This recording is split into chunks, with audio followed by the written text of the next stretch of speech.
C'est carnivore et de plus, c'est un reptile. It is a carnivore and what is more, it is a reptile. It does have reptilian features, admittedly. Il a quelques traits reptiliens. Il est vrai? Regardez les dents. Look at the teeth. Yes, but the size in life of the Stonesfield mais beast la taille vivante de la bête de Stonesfield must have been aurait été là. Mesurait 12 mètres, peut-être. 12 meters, perhaps? 12 meters. 40 feet. 40 pieds. Far be it from your humble servant to doubt the judgment of the illustrious Cuvier. Vouloir remettre en jugement le jugement de l'illustre Cuvier. But the sacred texts make no mention of such a prodigious creature inhabiting the earth before man.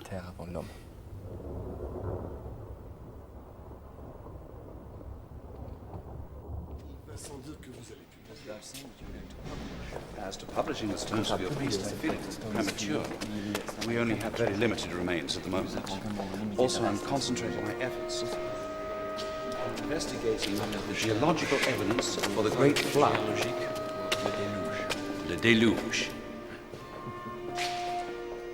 The sacred texts were far more of a problem for Buckland than they were for Cuvier. The French had liberated themselves from God through revolution, making France the most free-thinking country in Europe. But England was dominated by the Church and wary of new ideas that questioned old assumptions.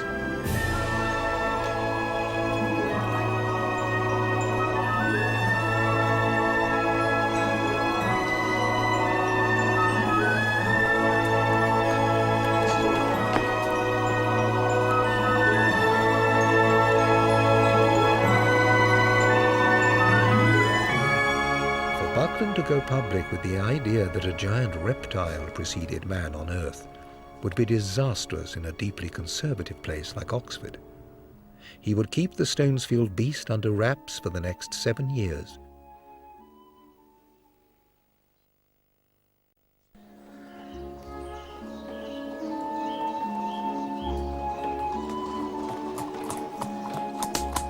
While Oxford was deeply conservative, Mantell's Lewis had a long history of religious and political dissent.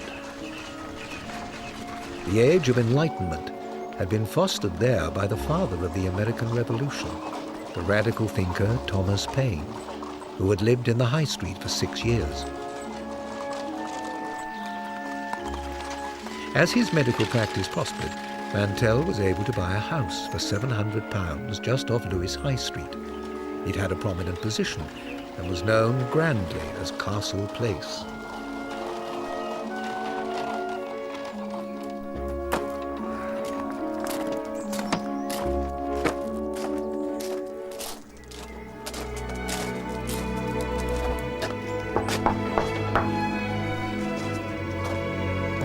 Good man, Annie, good man.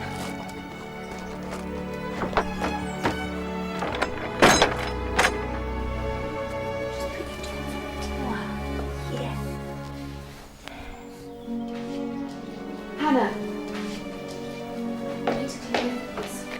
Make some space on the table.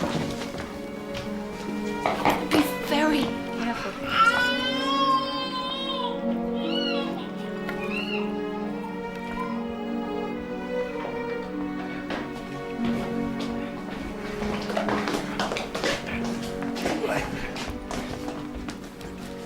Lift.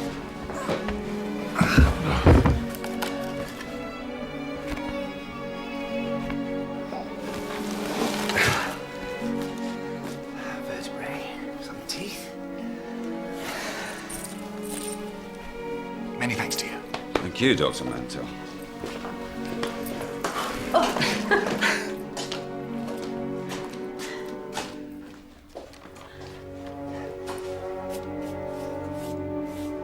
The teeth, vertebrae, bones, and other remains appear to belong to an unknown animal of the lizard tribe, one of enormous magnitude. What is that, then?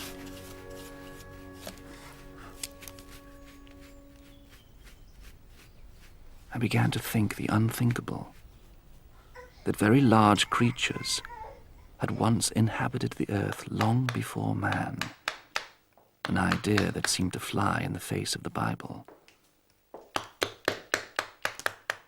did I dare dream I had found a creature with no counterpart in the present day? And would it fall to me to establish an immortal reputation by naming the creature for science?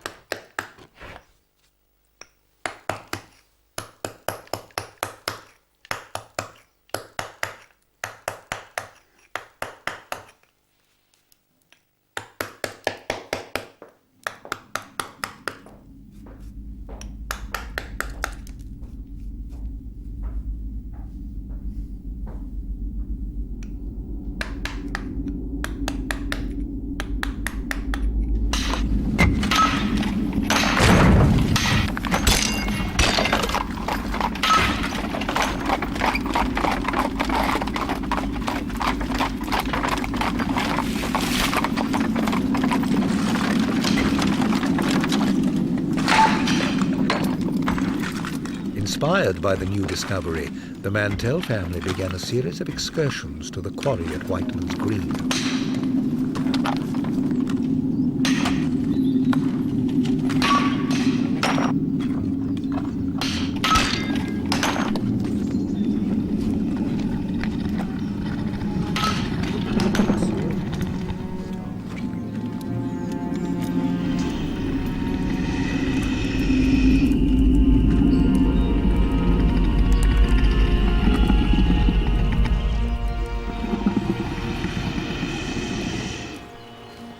Mantells, the quarry was now a magical place, like entering the ancient tombs where extraordinary records of a former world were waiting to be explored.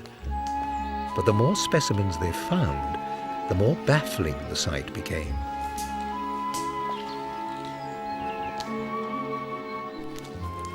Oh, no, Mum, you've missed it. It's...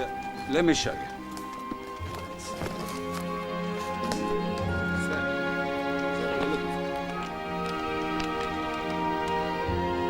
Gideon? Yes? Over here. What is it?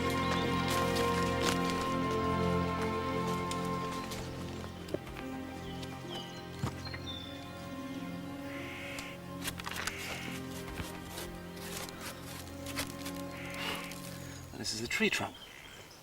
I have never seen such a tree. Nor have I, Mary. In these parts. But if this is a tree, Yes, then surely it must have grown on dry land. you're quite right. But I thought the bones came from an ichthyosaur. As indeed did I, my dear. As indeed did I. The ichthyosaur was a sea creature, but these were clearly land plants. Mary made drawings of the plants, and Mantell took the 6-hour coach to London. In Hackney, he found Lodge's greenhouse, one of the few palm merchants in Georgian Britain. Can I be of assistance, sir? Mr. Lodge? At your service, sir. Gideon Mantell of Lewis. Do you have any species which resemble the plants in these sketches? Where were these plants seen, may I ask? Sussex. In a quarry, Mr. Lodge. They are fossils. By the method of analogy, I wish to try to determine their nature by finding their modern equivalents. Well, sir, we have nothing precisely matching, but it bears a resemblance to our modern species of Dixonia, an arborescent tree fern. Yes. Rough surface, lozenge-shaped bases of the fronds. Where are these native? New South Wales, sir. A long way from Sussex. A long way indeed. This one is new to me. If you follow me, I've got a plant of similar quality. Ah, here we are. An extraordinary question was forming in my mind. Could the South Downs of England once have had a tropical climate, populated by giant ferns and a huge creature whose bones I had discovered?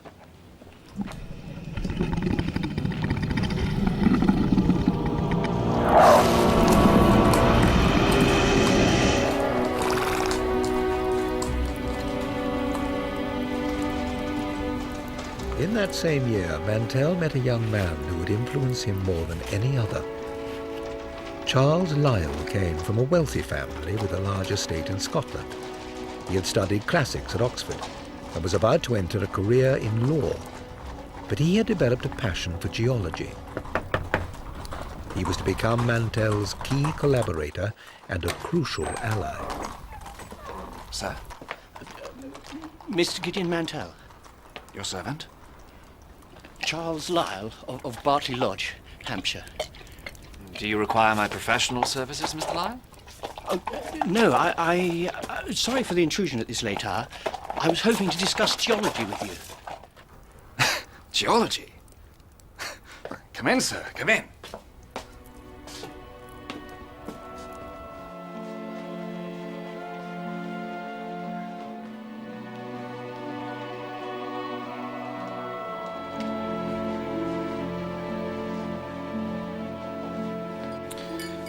You're a pupil of the great Dr. Buckland. Not quite a pupil. I read for the bar.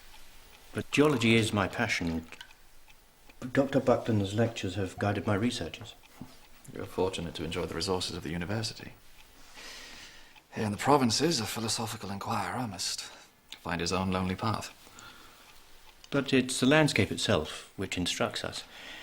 Travelling on the continent, I've seen the work of glaciers in the Alps and in Italy. You're fortunate indeed, Mr. Lyle. You have a geological world at your fingertips here, Mr. Mantell. Freshwater mollusks, land plants, animal remains. All from the one site, the quarry near Cuckfield. So these plants and animals coexisted in life? Yes. I'm going to